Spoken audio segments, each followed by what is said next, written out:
He sat at the edge of the gas station curb, head down, hands trembling as he counted the last of his change. $1, $2. That's all he had left. 2 crumpled bills, barely enough to buy a small cup of coffee. The world had been unkind to Jake Turner, a single dad and a Marine veteran who once served his country with pride. But life after war was a different battlefield, one where medals didn't matter and courage couldn't pay the rent. The sun was setting behind the gas pumps, painting the sky in shades of orange and red, when a loud rumble filled the air.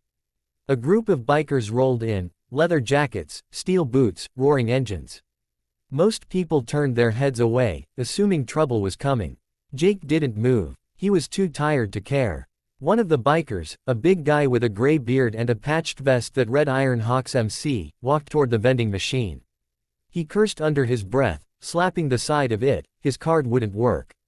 Jake saw it all. And even though he had almost nothing, something inside him, that old Marine instinct to help, wouldn't let him sit still. He walked up, held out his hand with the 2 crumpled bills, and said softly, "Here, brother. It ain't much, but it'll get you your drink." The biker looked at him, really looked at him. The worn boots, the faded Marine tattoo, the tired eyes of a man who's fought too many unseen battles. The biker hesitated, then smiled a little. "You sure, man? Looks like you could use this more than me." Jake just shrugged. "I've been helped before. Sometimes you just gotta keep the chain going." The biker took the money, thanked him, and rode off a few minutes later. Jake didn't think twice about it. He walked back to his old pickup truck, where his 8-year-old daughter, Lily, was waiting in the passenger seat, drawing pictures on the foggy window. She looked up and asked, "Daddy, are we gonna be okay?" He forced a smile, brushing a strand of hair from her forehead. "Yeah, baby girl, we always are." But the truth was, they weren't. The rent was late, the truck was almost out of gas, and his job applications had gone unanswered for weeks. That night, Jake parked behind an abandoned warehouse and let Lily sleep in the truck's back seat while he sat awake, staring at the stars, wondering how everything had gone so wrong so fast. The next morning, he woke to a sound, the deep rumble of engines again. Dozens of them, then more. Within minutes, the lot was filled with motorcycles, shining under the morning sun like an army of chrome and thunder. Jake stepped out of his truck, shielding his eyes. The same gray-bearded biker from the night before got off his bike and walked toward him, followed by dozens more, men and women, all wearing the Iron Hawks patch. "You the Marine who gave me your last $2 yesterday?" the biker asked. Jake nodded, a little embarrassed. "Yeah, that was me. Look, man, you don't have to." Before he could finish, the biker pulled out an envelope and handed it to him. "We don't have to. But we want to." Jake opened it. Inside was a stack of bills, hundreds of dollars, maybe thousands. His hands shook as he looked up in disbelief.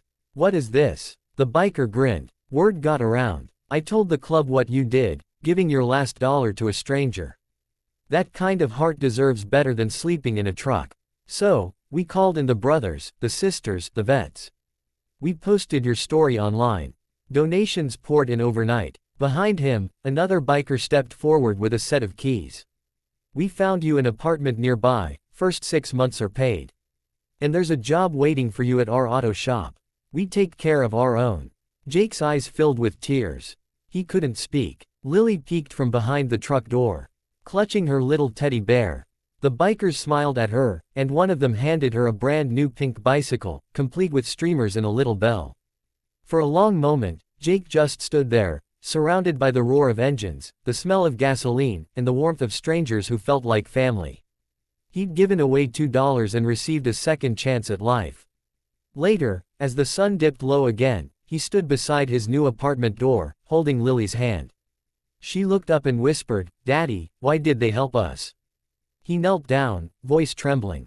"Because kindness always finds its way back, sweetheart. Even when you think no one's watching." He looked out toward the street, where the bikers rode off in a thundering wave of gratitude, their engines echoing like a heartbeat of hope. Jake smiled, tears glistening in his eyes. So, if you're watching this right now, take a second to think, what if one small act of kindness could change someone's whole life? What if you could be the reason someone keeps believing? Hit that like button if this story touched your heart, and subscribe for more real stories that remind us what it means to be human. Because sometimes, the smallest gift, even $2, can start a miracle. And who knows, maybe the next story I tell will be yours.